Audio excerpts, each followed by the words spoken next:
Bonjour, c'est Gilles du site boursicoté.com. Voici l'analyse technique des principaux indices mondiaux. Et donc, nous sommes aujourd'hui le vendredi 10 mai 2013. Et donc, à titre de comparaison, je vous propose de bien mémoriser la configuration technique du CAC 40 en vue daily.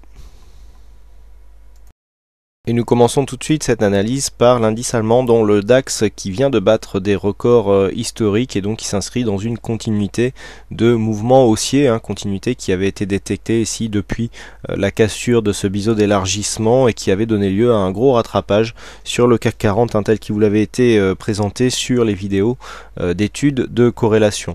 Donc nous sommes sur une continuité de mouvement, continuité d'un mouvement qui n'a pas l'air de connaître de mouvement de faiblesse, sauf si on regarde les indicateurs. Alors nous avons une configuration quand même qui est surachetée, RSI stochastique en surachat, et depuis hier nous avons un retournement du MACD. Alors le MACD qui est historiquement est assez haut. On est ici sur un point de renversement qui est assez significatif puisqu'il est assez rare que le MACD du point de vue des histogrammes monte aussi haut. Alors les records sont faits pour être battus, les nouveaux points hauts du DAX sont là pour nous le rappeler, mais ce signal quand même est un premier élément qui peut laisser à penser que ce mouvement de hausse qui est vraiment très très intense pourrait connaître une phase de consolidation. Du point de vue des volumes, on a quand même une baisse des volumes sur les séances haussières, c'est bien remarquable ici sur cette deuxième phase notamment, avec une baisse de la volatilité. Donc là nous sommes sur un possible point d'inflexion, les points hauts sont toujours de plus en plus hauts, du point de vue de la tendance directe on respecte la loi de Dow avec toujours des points hauts et des points bas plus hauts que les précédents, donc il faut attendre ici un renversement. Donc là on a les indicateurs qui nous indiquent une première possibilité, il faut attendre ici que d'un point de vue chartiste nous arrivions à un reversement de cette tendance. Si la consolidation arrivait, on aura un premier objectif possible sur 8074 qui correspond au dernier point haut, ou alors cette résistance ici des 8015 qui pourrait se transformer en zone de support. Donc il est encore trop tôt pour tracer un retracement de Fibonacci. Ce que l'on peut constater ici, c'est que le retracement a été total donc sur cette phase. Par rapport donc à cette tendance, on a clairement rallié ici l'objectif de la base du biseau d'élargissement. D'un point de vue moyen terme, on s'inscrit donc dans une continuité de tendance haussière, même si le support ici a été cassé. On tente une réintégration. Alors attention, on est ici sur un support moyen terme, il serait tout à fait possible que ici on tente une réintégration mais que la cassure se refasse par le bas, auquel cas on pourrait confirmer donc la sortie de dynamique, et donc même si pour l'instant on a cassé ici un précédent point haut significatif que l'on voit sur cette zone, le fait de revenir ici dans l'éventualité que l'on revienne ici cassé et que l'on repasse sous cette zone, bon là on en est loin, on a presque 1000 points, annulerait un petit peu la dynamique en cours. Mais bon, pour l'instant on en est loin. Phase d'affaiblissement en tout cas sur la vue court terme. Par contre d'un point de vue moyen long terme, on reste largement orienté à la hausse sur l'indice allemand. Sur le FTSE, donc l'indice anglais, la configuration est toujours haussière depuis la cassure ici de cette résistance baissière qui correspond à la sortie de biseau de l'indice allemand, mais beaucoup moins puissante parce que nous ne sommes pas encore sur des cassures de points hauts significatifs, en tout cas aussi significatifs que ce que nous avions sur les autres indices. Alors là nous sommes ici sur une phase de continuité haussière. Du point de vue des indicateurs, nous avons une dynamique qui est toujours en cours, avec ici un RSI qui n'est pas encore en zone de surachat, stochastique suracheté depuis maintenant quelques jours, et un MACD qui est toujours en pleine dynamique. Attention ici à la baisse de volatilité, les volumes qui malheureusement ne sont pas disponibles sur cette valeur. Alors nous avons ici une continuité, le mouvement est toujours en place, on est toujours en phase haussière, il n'y a pas encore trop de signal d'essoufflement sur cet indice. Mais si les autres indices se retournaient, le FTSE pourrait suivre. Quoique on a vu une grosse décorrélation sur cette phase de hausse ici, alors que les autres indices étaient beaucoup plus mesurés. Alors en cas de consolidation, on pourrait toujours avoir ici un retour sur une ancienne zone de points hauts à 6534, à savoir que les points hauts historiques ne sont pas encore battus sur le FTSE, mais une phase de consolidation pourrait nous emmener ici au moins sur cette zone, voire ici sur la zone des 6440 points, qui constitue un deuxième 6437 pardon, qui constitue un deuxième point de retracement possible sans pour autant remettre en cause ici la continuité de cette tendance haussière. On le voit du point de vue moyen long terme, le FTSE reste dans une configuration plutôt haussière, donc de continuité. On vient de battre ici des points hauts significatifs, donc tant qu'ici cette zone des 6220 points n'est pas cassée à la baisse, surtout que c'est un support majeur ici que nous avons là, et bien la tendance restera haussière sur l'horizon de temps moyen long terme. On continue avec les indices US et donc on entame par le S&P 500. Donc le S&P 500 cette semaine qui bat ses records historiques, puisque nous avons passé ici la barre des 1600 points. Donc une hausse qui permet ici de réintégrer la zone de trend après une cassure baissière ici que nous avions commenté. On pensait à une inversion du flux. Alors on a bien eu ici contact avec la bolle inférieure, mais le retour ici sur la moyenne mobile 20 exponentielle, eh bien c'est traduit par une percée de cet indicateur avec retour sur les précédents points hauts. Donc on invalide le signal haussier et qui plus est, donc nous avons cassé ici cette zone pour venir inscrire de nouveaux points hauts avec cette zone des 1635 qui constituait le prochain objectif qui semble bientôt atteint. Alors vous êtes assez nombreux à me demander comment je calcule certaines zones de résistance. Là c'était tout simple, il y avait tout simplement un Fibonacci à retracer sur les extrêmes de consolidation et nous avons donc cette zone des 1535 alors 0,2 et je sais pas pourquoi ma résistance s'est déplacée, mais voilà, nous avons ici cette zone de résistance et nous voyons que le plus haut d'hier correspond à quelques dixièmes de points près. On est à 1635,01 à cette zone de résistance. Donc on le voit, les extensions de Fibonacci qui encore ont donné un très bel objectif sur cette phase, ce qui confirme donc la continuité du mouvement haussier. Alors un mouvement haussier qui dure depuis maintenant quelques semaines et qui nous permet de battre ici des anciens points hauts historiques. Alors cette tendance a commencé ici en novembre. On est sur une phase très dynamique avec ici malgré cette attaque une réintégration qui laisse à penser que la tendance pourrait continuer.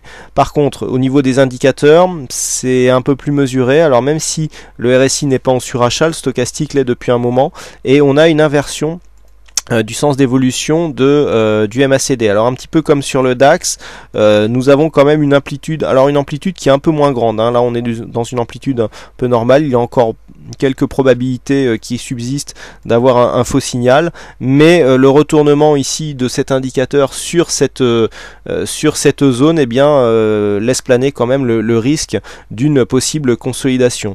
Donc si consolidation il devait y avoir, on voit aussi que les volumes ici sont en baisse sur les séances haussières et que nous avons des baisses de volatilité.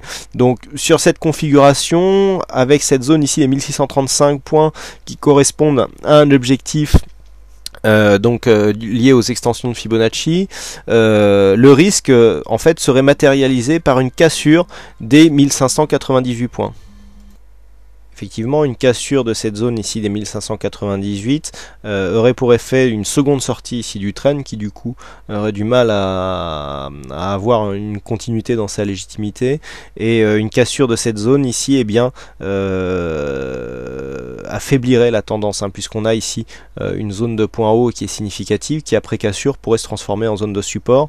Donc si les cours venaient à consolider plus que la normale et que nous ayons une cassure ici de cette zone, cela montrerait un certain affaiblissement de la tendance en cours. Quoi qu'il en soit, rien n'est fait. Pour l'instant, on côtoie les nouveaux points hauts historiques et le biais reste haussier sur la vue court terme et aussi sur le moyen long terme, puisque nous avons une forte dynamique qui est en place sur ces horizons de temps. Pour ce qui est du Nasdaq, nous avons eu ici un beau gap la semaine dernière, donc qui a matérialisé ici une nouvelle zone de support. Nous ne sommes pas encore sur les plus hauts historiques, on était au-delà des 4800 en 2000, juste avant l'éclatement de la bulle internet. Bon, Nasdaq étant lié à la cotation et à la valorisation des valeurs techno, Ça semble tout à fait logique.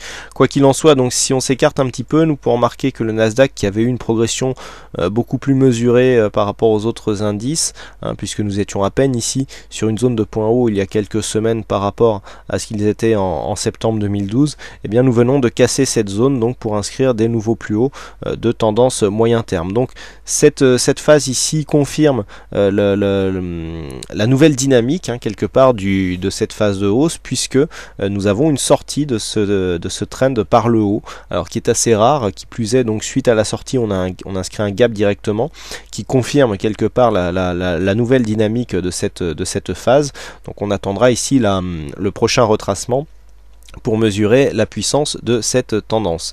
Du point de vue des indicateurs, donc nous avons quand même un surachat assez marqué sur les oscillateurs, avec ici une inversion du sens d'évolution du MACD, comme ce que nous avons sur maintenant beaucoup d'indices, ce qui peut nous faire craindre, suite à ce mouvement que l'on pourrait qualifier d'exagération, eh bien une phase de consolidation serait tout à fait logique. Du point de vue du MACD, on est encore une fois sur une amplitude moyenne qui a donné lieu à pas mal de retournements, donc le signal est ici assez significatif. Du point de vue des volumes, là aussi on a une baisse des volumes sur les séances haussières, sur la tendance court terme, avec une baisse de la volatilité.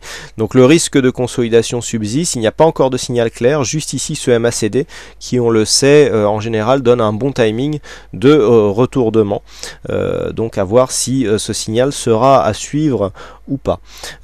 Donc le Nasdaq qui reste dans une tendance haussière, les points d'invalidation sont relativement bas, puisque nous avons un point significatif ici qui se situe à 2732.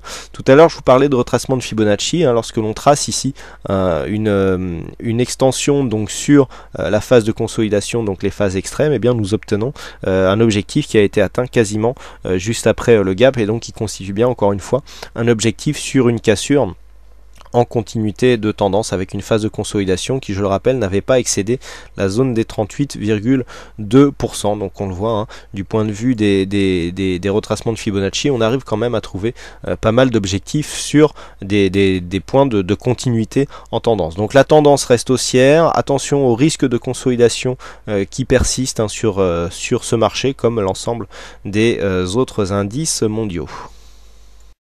Et enfin on termine avec le Nikkei, donc le Nikkei qui n'en finit plus de monter, puisque nous avions un point haut ici sur cette phase qui a été cassé encore une fois dans la semaine, qui plus est sur l'inscription d'un nouveau gap. On tutoie ici le haut du trend, donc on est ici sur un trend long terme, donc ici la cassure n'est pas encore assez significative pour être interprétée comme telle. On est sur une hausse maintenant stratosphérique, on est au-delà des 60% sur quelques mois. C'est une hausse qui est très dynamique, qui est hors norme, et on ne voit pas pour l'instant de signes d'affaiblissement sur cette phase. À remarquer donc sur les indicateurs, une petite phase quand même de divergence baissière qui est visible notamment sur le MACD, avec ici le MACD qui présente des amplitudes du point de vue de ces histogrammes de plus en plus faibles, alors même que les plus hauts sont toujours de plus en plus hauts. Par contre cette divergence ne se retrouve pas sur tous les indicateurs. Alors on en avait une petite ici sur le RSI, on le voit bien sur cette phase ici où on avait une baisse. Par contre on est remonté ici sur la dernière phase de hausse, et sur le stochastique, alors c'est encore en cours, mais le stochastique pourrait confirmer, puisqu'on a ici 80, alors donc on prend sur le stock rapide, on a 97,48, et ici sur cette zone de point haut on a 97,28, donc on a un léger affaiblissement, mais la divergence est ici très légère. Quoi qu'il en soit, nous avons quand même des indicateurs, des oscillateurs en surachat. Alors pour le RSI, ça dure maintenant depuis quelques mois. Idem pour le stochastique. Vous voyez que les surachats sur les oscillateurs ne sont pas forcément de bons signaux, et en tout cas sur cette zone, ils ne l'ont pas été. Du point de vue du MACD, on est maintenant sur les amplitudes qui sont peu significatives, avec une baisse de la volatilité. Bon, malheureusement, nous n'avons pas les volumes qui sont disponibles sur cet indice. Donc ce que l'on peut dire, c'est que pour l'instant, même si l'on a un certain, des petits signes d'affaiblissement sur les indicateurs, cela ne se retranscrit absolument pas sur la cotation et donc sur les bougies, puisque nous sommes toujours ici dans une phase haussière. Donc pour l'instant la tendance est orientée à tous les niveaux, hein, court, moyen et long terme, est orientée à la hausse. La phase ici, là, donc la zone qui pourrait nous donner une zone de cassure intéressante serait ici la zone des 13 640. Alors pourquoi cette zone ? Tout simplement parce que elle correspond ici à l'apparition d'un gap qui, suite à cette phase ici de consolidation, n'a pas été comblé, hein, puisqu'on est venu marquer un point bas ici sur 13 638 points, alors que le point haut de cette bougie se situait à 13 585. Donc un gap haussier subsiste. Hein. Bon, nous en avons beaucoup d'autres. Hein. Il y a énormément de gaps de continuité sur cette cotation, et qui plus est, après le manquement de ce comblement de gap haussier, nous inscrivons un nouveau gap haussier, et donc qui signe la continuité de tendance avec un nouveau contact avec la bande de Bollinger supérieure. Donc là, du point de vue de la tendance, on est clairement dans une continuité, et donc c'est cette zone de support ici qui fait office de point d'invalidation d'une possible continuité, à savoir que si on venait casser ici cette zone, on aurait un premier signe d'affaiblissement d'un point de vue chartiste de cette tendance haussière. Voilà donc ce que l'on peut dire sur l'analyse des principaux indices mondiaux. Il ne me reste plus qu'à vous souhaiter à toutes et à tous une bonne séance, bonne chance dans tous vos trades, et je vous donne rendez-vous dès ce soir pour toutes les autres analyses techniques du site boursicoté.com en vidéo. Bonne séance à tous et à ce soir.